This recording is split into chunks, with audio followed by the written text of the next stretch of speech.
What's good, everybody? This is Trox. It's your boy Reese. What up with your man?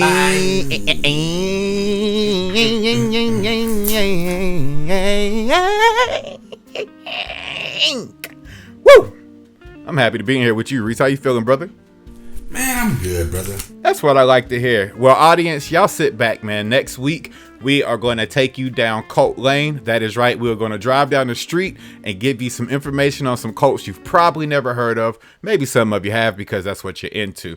But before we jump to next week, I need you guys to lock in right now because we are going to cover one of the baddest, one of the most elite, one of the most ferocious gangs in the history of society. And the wild part is, they don't even live on land. Stick around for that. So, before we get started, Reese, I got to ask you, man, how did it go this weekend? You had a major key event. Pretty major, man. Yeah, if a lot of y'all don't know, we were Smoking Hills, my business. We had our first legit event. Health department sanctioned, coded, got everything. Official with it. Official, you know. I know a lot of y'all know our homecoming, our things that we've had to go through. So this is very major for Smoking Hills. But it went good, man. People turning out. I mean, it's amazing feeling when you're back there working hard and then you look up and there's a line down the street, man. Man, give us the starting five. What did y'all plate, man? What did y'all smoking and plate? Let us know, man. And don't be shy with the descriptives. I want to taste it through my ear. Man, so we had the smoking bowls, right? So that's our smoking mac. We put in a bowl, and then we also we give you a choice of toppings of smoked chopped brisket, pulled pork, or chicken. So those were really good. I feel like they went over really well. But your man, they showed up and showed out, man. It was great, man. We've seen people come through the line 2-3 times. People I knew, people I didn't know. I mean, but anybody that knows me, came out. I appreciate y'all so much, man. That was so big to us. That was such a confidence booster. It got us ready. I mean, we ready. We ready to do it again, man. I love it, man. I'm pretty sure I can smell it from California. From Ransom, North Carolina, all the way to California, I was bring me the meats. But hey, I ain't gonna lie. I ain't had a real piece of meat in 7 years. I probably would have took the chance for that, bro. I probably would have had the upset stomach for that. Because the cheese, what y'all don't realize is, it be looking like commercial cheese. You know how it like is elastic and then extends from fork to bowl? It was looking like that. And then you could just see the rich, juicy gooiness of the meats. And the boy be squeezing the meats the way some of us be squeezing our wife's cheeks. And it just I hate this dude. And it be looking beyond good, bro. But on top of that, we got another big announcement about Smoking Hills. Technically, we got two. The other big one is, after the boy's success this weekend, he could afford to invest into his first ad ever, which is being brought to you right now. This episode of the I Don't Be Knowing podcast is brought to you by Smoking Hills, curated by your boy Reese. If we could clap, I would clap it up right now. I don't want to break this microphone. But Reese, with that being said, brother, while we got their ear, please tell people if you got anywhere else they could come and try the flavor of the smokes. So right now, man, like we're just really excited about doing festivals. It's just a lane that we can compete in right now without having to spend a lot of money on other things that the health department requires us to have. So we just kind of see this as a road that we're going to try to travel and raise enough money and make some money to go to that next level. So yeah, just definitely keep a lookout on our social media at Smoking Hills on IG and Facebook. So definitely local events we're going to be in, and also we're going to be in our first brisket and baby back rib cook-off in Troy. weekend. So we're very excited about that. That could be very good for our street cred, if you want to say. Oof. As if you need any more of that at this point after Rev. Any more. Yeah. Reese, let's talk about the most notorious, thugged out, vicious, revengeful gang in the history of the human species. And like I said in the teaser, they do not even exist on land. Now, when I talk about this, right, what type of animal comes to mind when I talk about, packing up? When I talk about gang attacking people, kind of jumping people, and then forcing themselves upon people as well. Does any animal besides humans come to mind when you hear that type of definition? When you talk like that, man, I think like hyenas. Yes. I feel like hyenas because, I just feel like they're some assholes. Excuse me. Just the way they laughing and stuff like that. And, when they get something wounded, I mean, they just hitting from every direction. You know what I'm saying? Every time that, they're just little punks. You know what I'm saying? Little instigators and crap, So that's what I think of hyenas. That's not bad at all. Well, actually, yeah, I think hyena might be a good comp for this. I don't know how intelligent they are, but they definitely They definitely got some strong hunting techniques. They like to pod up, and I don't know if they have a lot of infighting, but where I am going with this is, if I told you the animal that I was previously describing was a dolphin, would you be surprised by that? Yes.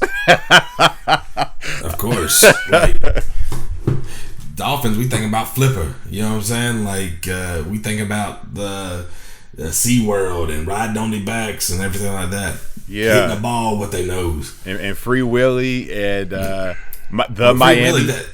Free Willy was killer whale, wasn't he? That's a dolphin. That's an orca.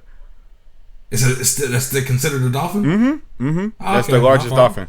So, excuse me? You're good. I didn't know that either. I didn't like Free Willy. So let me go ahead and run some stats by you while we're talking about these dolphins and sizes and the different types, right? All right. So first of all, dolphins are aquatic mammals. I did not know that before doing this research. I just thought they were whatever you call the rest of the creatures in the ocean. What qualifies them? You did know that, yeah, and yeah, you definitely did put me on it. That's why I was like, I need to go research that. But what qualifies them as aquatic mammals are they breathe air, they produce milk. They are warm-blooded like humans, and also they give live births, i.e. they don't have eggs. They lay children. Dolphins, I didn't know this. Dolphins drink fresh water. How the hell? Exactly. Dolphins drink fresh water, and they consume fresh water through the fish that they actually eat. The fish are kind of like water filters for them. So that was a new one for me. The largest species of dolphin is an orca, which is like we talked about, the big old black and white Free Willy gangster. They can get as large as 26 feet. They can weigh as much as 6 tons, and boy, can they move. They can hit up to 35 miles per hour once they decide to come get you. But you think you'd be faster than that, honestly? I don't. That's a tank, bro. That's a tank cutting through currents. That's definitely fast. But you think about their suit, though. You know what I'm saying? They built for speed underwater. That's facts, though. I wonder what's faster, a great white or an orca. I wonder who would win in a foot race or the fin race, huh? The what? A fin race. Yeah. A fin race? Yeah, instead of a foot race. Because they got fins. All right, forget it. Dad jokes, here I come. All right. So as we talk about the largest, now we're going to talk about the smallest, which is called the Hector Dolphin, if I'm saying that correctly. And they, unlike their large cousin, who can be 26 feet, they're as big as 4.5 feet. They weigh as much as 130 pounds, and they are often found in New Zealand. And on top of being the smallest breed of dolphin, they are also the most endangered. As of right now, there are only 65 of those little dolphins left in the entire existence of the world. Wow. So yeah, they're on their way out unless somebody can do something about that. Now, here's some other little odd stats about dolphins, and I'm going to jump through this so we can talk about another flattering tactic about the dolphin. And people, if you hear it in my voice, I was telling Reese this, I do not like dolphins. I don't trust them. I don't like the way their little mouths be curling up like they smiling, and they be keying while they go backwards and stuff. I don't like them. They look like little pranksters. When did this start for you? This probably started maybe 4 or 5 years ago, and it's kind of prejudice of me. I was just looking at them online one day, and I was just like, the Dolphins ain't all that. And then I didn't like how athletic they were. I didn't like how quick they were, how they hang out with their little friends. I was basically just being a Dolphin hater, but now I got evidence as to why I don't like them. So a couple more things that kind of speak to the uniqueness of the Dolphin. They breathe air. Did you know that? I did. Yeah. Because I feel like that's what, because mammals, I feel like there's a lot of characteristics that you have to be considered a mammal. Yeah. Right? And that's one of the main ones. I'm not sure. I'm not sure if I realized that or not, but because that's weird. I mean, I don't think of a dolphin like dolphins and seals are weird to me in that way. But yeah. But I guess that's why you see them on top of the water so much. You know what I'm saying? Coming up and stuff, because that's when they're coming in. And I know they probably can hold their breath for mad long. You know what I'm saying? Like, I don't know what that number is, but yeah, that's literally what it is. They can hold their breath to the point where they have to remember to go breathe. They technically, according to scientists or marine biologists, they technically don't remember to breathe. They have to go back to the surface to be like, oh shoot, I'm running out of air. And so those little blowholes obviously suck in air. And on top of what was that? Those little blowholes. Holes, okay. Yeah. Okay, here we go again. Here we go. This is 2 weeks, y'all. Go listen to the last episode, NC Hunts. Reese got me 3 weeks. It started with the episode before NC Hunts. So go to episode 19 for those of you paying attention.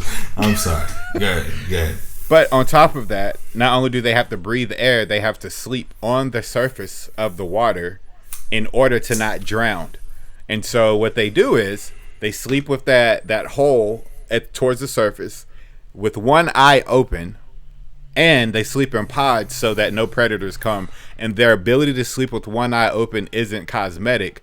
They literally have mastered functioning with their left side of the brain and their right side of the brain, and each side of the brain alternates taking naps during their 4-hour to 6-hour sleep windows.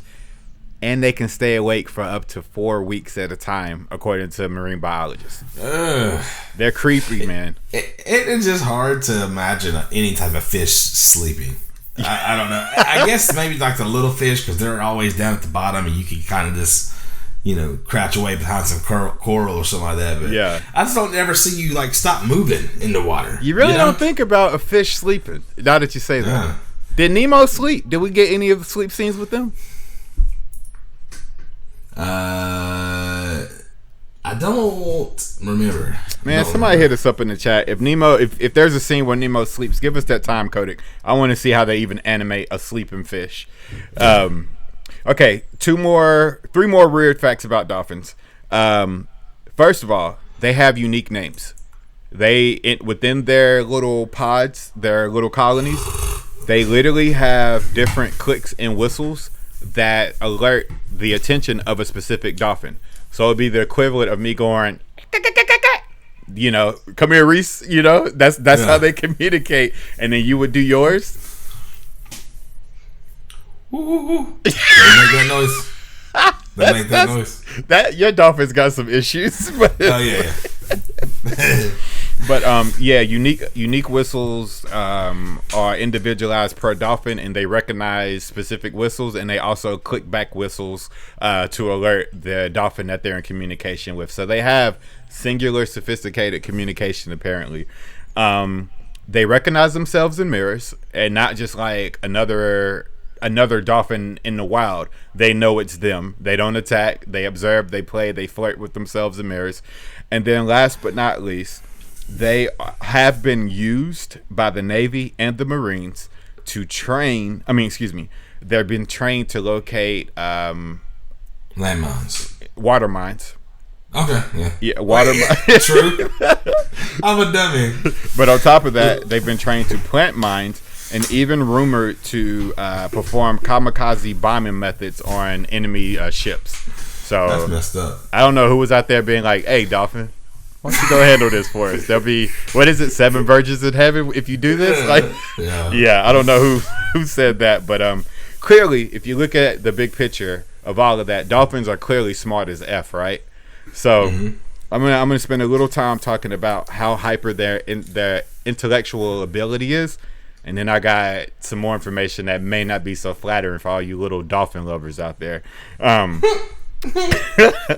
But yeah, speaking of their hyperintelligence, a cognitive marine biologist by the name of Dr. Stan Kujai, he did a study with some captured dolphins down in a water park. I believe it was one of the SeaWorlds out here in Los Angeles or San Diego. But what he did was he showed the dolphins a PVC pipe full of fish, and then he put an end cap on top of the PVC pipe, one on the bottom, and then he created rope handles. All he did after that was he got 2 dolphins, threw the sealed PVC pipe into the water. The dolphins didn't bump it. They didn't try to crack it with their teeth. They literally grabbed the handles, were whistling and clicking at each other, and one stood still while the other one kept pulling on the other side of the handle, and they opened it and got all the fish out and enjoyed their fish meal. The level of communication and handless tactic to get that open, that's a different level of intelligence for a species non-human. Oh yeah, that's wild. It is. The same cognitive marine biologist has had success training dolphins how to recognize human signs as well, or human symbols as well, i.e. he's teaching dolphins how to communicate with humans. And what he's learned is, first of all, he started with traditional training of an animal, which is to use hand gestures, tone, and then incentivizing rewards for proper behavior. Then he took away the he took away the rewards. He took away the sign language, and all he did was start to hold up symbols. The dolphins would then react to the symbols. So a down arrow would mean submerge, an up arrow would mean flip into the air.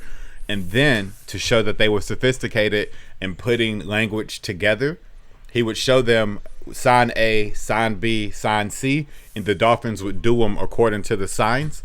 And he would reorder the signs, and the dolphins would still do it in correct order, i.e. they're reading and reacting to the symbols on paper. Who was the first person to train a dolphin? Ironically, I don't know if they were trained, but the ancient Greeks would have documented dolphins rescuing them and coming up to their shores and reacting to food with flips in the air, doing little tricks like that. The ancient Greeks, I think it was the Greeks or the Romans, but I think it was the Greeks, have documented almost looking at dolphins in the same way as they looked at their idol gods, because they thought they were so surreal and so sophisticated. So I don't know if they trained them, but they definitely were feeding them for tricks. So yeah, I guess that counts. Okay. So as we're talking about feeding, I got one more thing that kind of highlights how hyper intelligent they actually are, and it is their unique feeding strategies. So unlike other species, dolphins have developed unique feeding habits depending on where they are located in the world. So I have 3 examples here that kind of really stand out. And when I say that, most animals eat the same no matter where they're located. Tigers across the world all eat the same. They kind of stalk, then pounce, then eat, and then share the leftovers with the less than tigers. As we know, female or lioness pod up and hunt for the king, grab the meal, bring it back. They share a meal together within their den. So forth. Even sharks tend to kind of hunt alone. Usually go for an injured animal or something like a carcass, and then they kind of are garbage men of the sea. They clean up all the ocean decay. Well, dolphins don't have a universal feeding habit. They have a couple. For instance, bottlenose dolphins in the Bahamas tend to use sonar feeding habits to find fish in the ocean's bed. Then they dig down using those bottle noses of theirs into the ocean floor and they pull up sleeping fish, almost like we pluck food from the garden. Yeah. So yeah, you're laughing. Why, Reese? That's a way to wake up. That's a horrible way to wake up. Damn. Just imagine going to sleep and somebody tearing the roof off your house, and all you see is their teeth. That's awful. That's a terrible way to go. Same dolphin, different location. Bottlenose dolphins located in Florida hunt using a different tactic called mud ring feeding. And the way this works is they get into shallow water, they keep their eyes out for schools of fish, and it'll be 3 or 5 dolphins. One dolphin will then circle the school of fish, slapping its back tail fin on the ocean floor and creating a ring of mud poons in the water. And the fish will freak out because they don't want to swim through the mud, and they'll jump over it. Well, guess who's on the other side of this mud wall waiting on them? And the guy who documented this, he's a Nat Geo photographer. Man, I thought I wrote his name down. But he's a Nat Geo photographer, and he literally has video footage of the fish jumping directly into the dolphin's mouths. Could you imagine that? Man, I tell you what, those National Geographic photographers and videographers and stuff like that, they take some of the best pictures ever. It is amazing. What do you think they had to go through to get this perfect shot of this, underwater tradition or routine or something like that? Like, you have to adapt to what they're doing. It ain't just poking a hole through the water and taking a picture.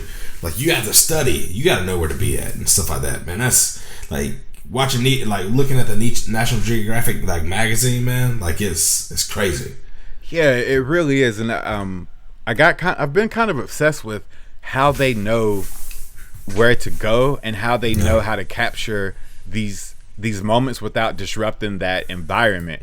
Almost to the point where I'm just like, do they cheat? Do they stage it a little bit and get these animals in there, or are they just on top of it? But I watched a documentary on a marine photographer, and basically a lot of these Nat Geo photographers, they spend a huge chunk of their lives in that environment to the point where they become almost like a part of that environment to the animals, so the animals behave normally. And she was talking how she basically was talking about how they're in this uncharted water with these dolphins that kind of don't know if they can trust them or not. So they didn't submerge into the water for like the first 30 days they were at water. They literally stayed on the boat and kept feeding the dolphins, kept dropping their toes in the water, letting the dolphins come and see that they're not a threat. And then eventually they started getting into the water, and then eventually they started exploring the depths of the water, and the dolphins kind of just came up to them and was chilling with them, and then started to ignore them so they could behave normally. So I bet that's what it is. They kind of they kind of stalk. Yeah. It's almost like a sniper. Yeah. In a sense. Yeah, a sniper or a hitman. They know your rhythm, so they could come and literally shoot you. No gun. Yeah. So the last but not least unique feeding strategy that I found that kind of stood out like a sore thumb to me. Going back to those damn orcas, man, as we talked about earlier. Let me tell y'all. So far, I done hit you in the head with all these pretty cool stats. And dolphins look all sweet and smart and cute right now. It ends now. Let me tell y'all. Dolphins are psycho. And I'm going to show you why. Let's start with the orca. Reese, we talked about it. Them things is huge, right? Mm-hmm. I mean, they're like a hippopotamus of the water, of the ocean. Yeah. They're just massive creatures. Let me tell you how they like to hunt, bro. So, off the shores of Patagonia, orcas have been spotted using a technique called strand feeding or strain feeding.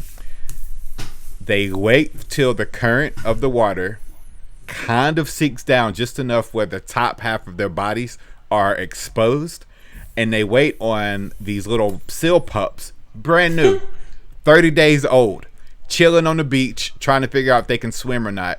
they sit out there and wait on them. Now, you know, pups like to go and sniff and lick things, right? Mm-hmm. They seeing this shiny thing out in the water. They think it's a friend. And the orcas literally wait until the current pushes them forward, or the tide comes in and creates enough water for them to jump up on the beach without getting stranded. And they suck these little pups into the water, okay? It's awful. It's awful, all right? But on top of that, you would think they got the decency to just go ahead and eat the little poor pup right away, right? Yeah. All right, no, they play with their food. They literally kick the little pup around with those big old strong tails back and forth between orcas.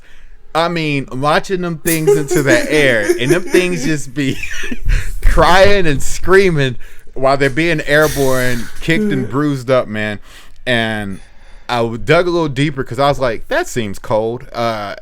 Animals can't be this malicious, right? Like they have sex to reproduce and they kill to eat. That's what most animals do, right?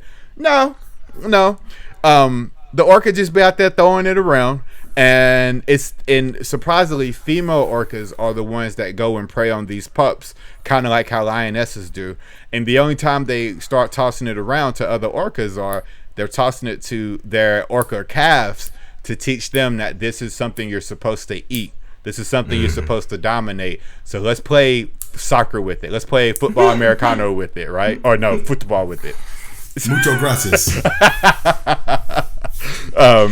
So yeah, that's one of the psycho things they do, and then eventually they eat it and leave a little bit for the calf to munch on, and the calf is like, I like these little chicken nuggets. Let's get some more.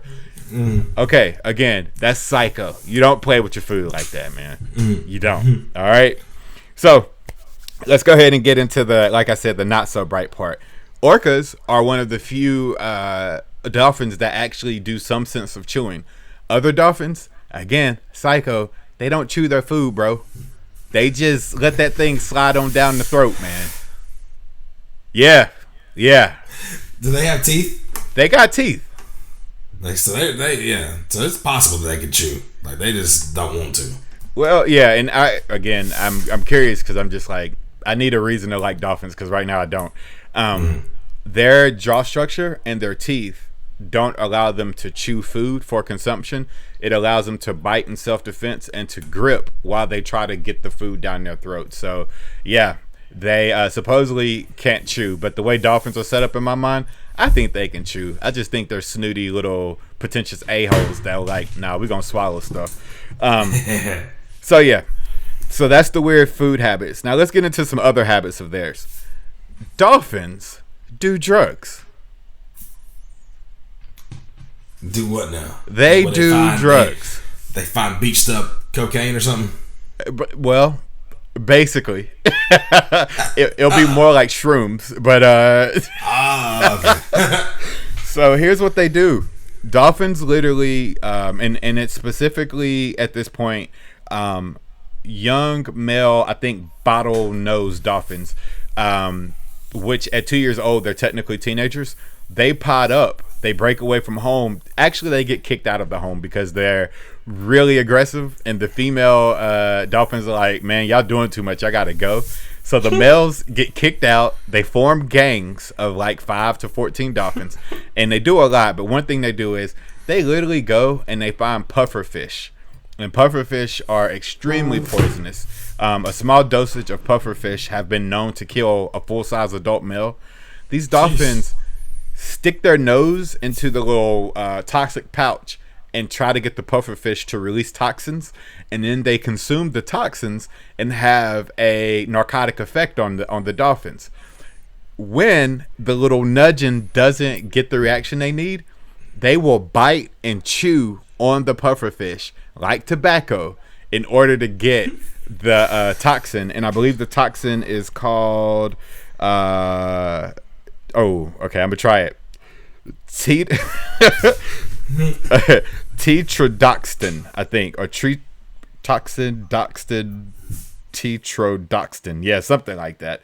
But that's what the pufferfish releases, and it's their poison, and the dolphins literally get high off of it. Now, here's the most messed up part. just like, I'm not gonna. I can say this. I've never smoked weed. I've never puff past, but I know some dolphins that have, because they literally chew, get their release, and then kick the puffer fish over to the next dolphin. He does the same until every dolphin gets high, and then they kick that thing away like a smoked blunt. They throw it away, man. I wonder what that blowfish thinking. All I can think about is Miss Puff. What's her name on SpongeBob? Oh yeah. I don't know what that Miss Puff, ain't it? Yeah, let's say Miss Puff. That's fine. Yeah, but whatever the case, they just getting chewed up, and just pass the puffy poison to the left hand side, man. Yeah. So yeah, I had that same thought, man. I was like, poor puffer fish, man, just out there living this little puffer life, and here come these dolphins again, man. That's trash. Okay, but it's fair to say that pods of dolphins, especially the male teenagers, kind of force animals to behave a certain way around them because they want something from it, right? Yeah. Well, unfortunately, they don't only force themselves upon puffer fish. Male dolphins during mating season force co-population as well, and they do so in a really gruesome way. During mating season, which happens to be extremely competitive for these teenage male dolphins, the bottlenose dolphin in particular has been documented to form gangs again with a bona fide leader of the gang, aka the primary alpha. The primary alpha will break away from the gang. It will single out a female dolphin in heat. It will herd her away and isolate her. The female dolphin will try to escape multiple times, but during her escape, she will be bitten, she will be tail bashed, she will be body slammed until she's in full submission. The prime male dolphin will then do what it takes to give himself an opportunity to co-populate, and then not leave that poor dolphin alone. He will pass it to his second in command, then the third, and all the way through until the full gang is done, attempted to co-populate. And it is documented that on average, the ratio is 5 male dolphins to 1. But in the worst of these co-population rituals, they have documented 14 male dolphins to 1. And it can last up to 4 weeks at a time as well. It is brutal. How can you sit there and watch that? And count every one of them. Yeah, documentor. That is, who is doing that? Hey, ain't gonna be no 15 on my watch. Hey. That's enough. That is enough. You sick creatures. That's terrible, man. That is terrible. It is terrible, and it started something that kind of spinned off of that when I was doing research was, it basically said, is it considered the R word, right? And to me, it feels like it would be considered the R word, but what marine biologists are saying is, because it's such an innate part of nature, and because during mating season the male ratio to female ratio is so low or so sparsed out that it's more of a survival technique than an act of mental pleasure or gratification.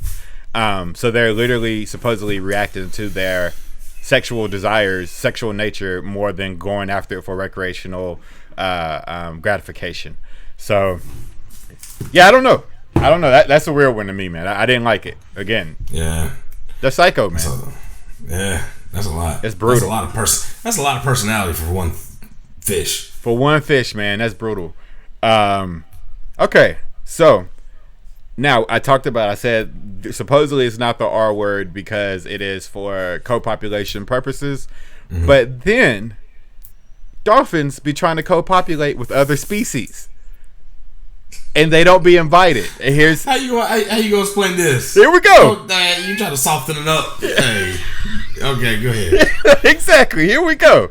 So, you can search the YouTubes and the interwebs. There are a couple of videos out there where dolphins at some of these swim with dolphin parks and these SeaWorld exhibits have been seen taking women down and forcing themselves in a woman's crotch and humping away.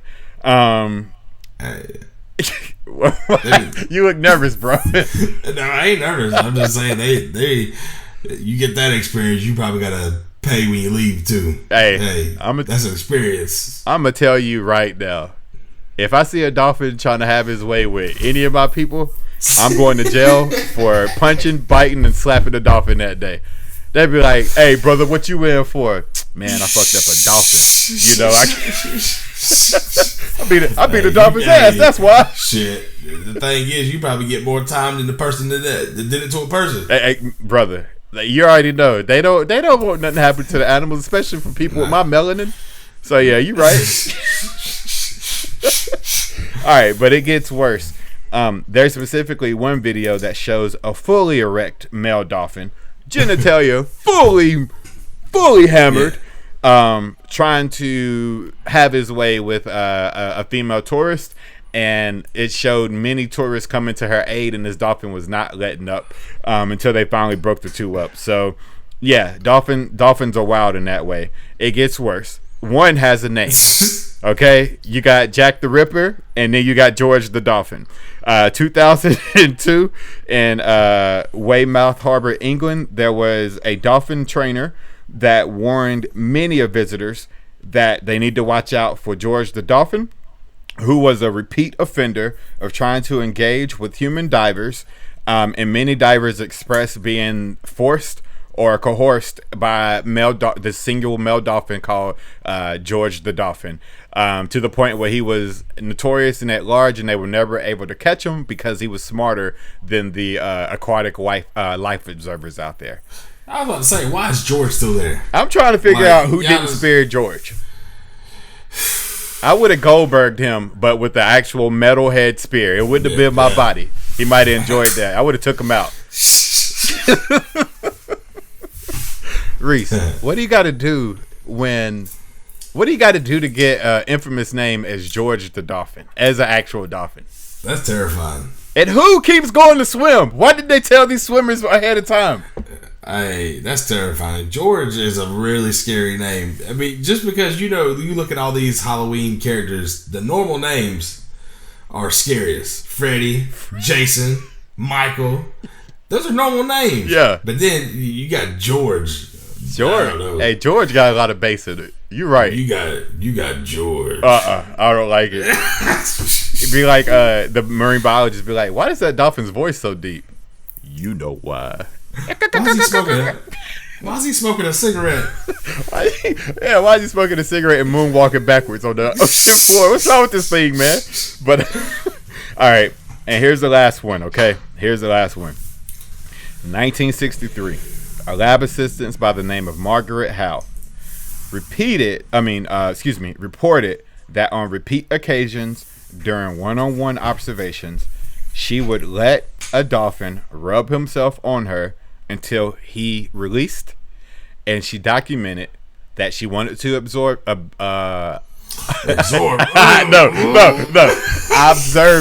in his natural presence. So it may have been sexual for the dolphin, but it was not sexual for her, so she claims. So these are 4 really weird cases of dolphins enjoying themselves at the expense of humans. It's wild. That's a lot. And you a woman. It's wild. And ironically, the male dolphins, I don't know, I didn't see any reports of the male dolphins attacking male humans in that way. So again, these things, I'm telling y'all, they're not good creatures. Y'all can like dolphins all you want. They're psychos, man. Okay, so now let's talk about this last psychotic behavior of the dolphin, which is dolphins be out here killing. Dolphins be out here a whole Ed Gein, the real life Texas Chainsaw of the ocean. Dolphins be out here killing. All right, let me get ahead and get into this real quick. Dolphins have been documented targeting other animals, then ganging up on the animal and beating them to death for sport, and then on top of that, playing with their corpses and leaving them versus eating them. So literally, they're killing for sport. And these are not animals that were documented trying to attack them, trying to engage with them. They literally just swam up on Buddy and was like, "Hey, where your grandma stay?" You know, and and it didn't end well because it didn't have the answers. Oh yeah. That. What you got? No, that's crazy, man. That's a mammal for you, though. Yeah, man. They're so much like humans. It creeps me out, man. It's so scary. Yeah. It's almost like they're the monkey of the ocean. Ooh, that might be fair. Okay, ironically, now, okay, y'all can think I'm weird. I don't care. I don't be knowing, so I'll be reading a little too deep. Yeah. The only other species that attempted to procreate with humans and force themselves on a human, as you said, monkeys, was an orangutan. A male orangutan, in observation, tried to attack its feeder in that way and was semi-successful, according to the report. Yeah, that's a lie. Don't put my name in this article. That's a lie. That's a lie. I want to remain anonymous. Yeah. What do The monkey man. No.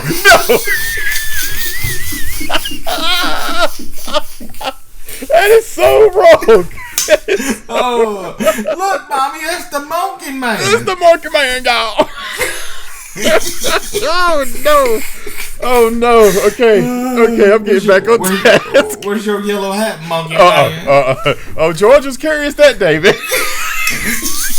Hey, his curious was curious. Hey, I didn't see all I need to see. Curious George was doing too much, man. God bless. Okay, all right. Sorry. Bringing it back here. All right, so Ranker.com also highlighted this stat that in 1997, a bunch of porpoises, if I'm saying that correctly, a bunch of porpoises' corpses were being washed up to shore. In which I always thought porpoises were dolphins, but apparently they're not. They're kind of like, they look like dolphins, but they're usually a little smaller in stature, and they don't have the long mouth structure. They have these shorter, like nail-shaped mouths. They're kind of sad looking. But apparently these corpses were being washed up to shore, and when they were washed up, they were being washed up in masses, and they were covered in bruises, broken ribs, bite marks, and even their skin was pierced and penetrated. And scientists used a sample of the shape of the punctured holes or wounds and the teeth marks, and they were able to identify that these porpoises were attacked in masses by groups of bottleneck dolphins again. So bottlenose, thank you. Yeah. Bottlenose dolphins again. So they also have observed bottlenose dolphins attack in self-defense, and it's a different set of evidence left on the bodies of the prey that they had to attack. There's normally not as many bruises, the ribs aren't as cracked up, and there's not as many bite marks. So therefore they concluded that these dolphins ganged up and attacked these guys for recreation. Just went in there and cleared the whole city out and then walked away in slow motion. Like, I'm trying to tell you, Reese, dolphins are psychos. They're not good, okay? My thing, they about could have had a better movie instead of a great white picking a dolphin and naming that thing Jaws. I'm trying to tell you. You saw, you remember Piranhas 3D? Those little piranha summer horror films? I'm going to start writing Dolphins 3D. That'd be crazy. I'm telling you. Because you can almost lure people in with your sweetness and what people think about them. Mm-hmm. And then when they get close, hey, your name George. And and unlike these other animals that are just like conscienceless monsters, you're right. The dolphin could lure you in and be like, "Hey, this is our little meeting spot. You bring me some food, I'll do some flips." We need to stop talking, man. We need to put this on paper. Okay, yeah, you're right. Let's shut up. Hey, Reese and Trox finally write the screenplay. Here we go. Hey, we can make it. Never mind. All right, I'll say that offline. I got you. Now my mind's racing with that idea. Okay, so, and again, as I'm talking about them being psycho killers, let's not forget, orcas play with their food. Let me just run that back. Could you? Never mind. Orcas play with their. Reese, you're a smoker, right? You're a smoker of the meats. Okay. Yeah. You be barbecuing it up like none other. Second to none. Smoking Hills. Thank you again for sponsoring this episode of the I Don't Be Knowing podcast. At any point, when you go to the butcher and you pick up the food, you pick up your select cuts, do you and Brylin be outside kicking it around like a soccer ball? No. Do you and any of your other children be sitting there wearing it and hanging, letting it hang out the mouth while it's still in raw form or still slightly alive? No. Do y'all throw it around like a football? Nah, I can't say we do. I'm telling you. Now, is that not psycho or not to be able to say yes to any one of those things? That's crazy, man. I don't trust them. Yeah, that's a lot, man. I think I'm starting to understand why you feel that way, because I mean that's a lot. Your Honor, I'm so glad that the jury is finally starting to see the evidence that I've presented and starting to understand the heinous acts of this creature that y'all call friends of the ocean. I rest my case. No. That would be a good case. I want to feel a dolphin though. I really do. I want to feel their skin. George might want to feel you.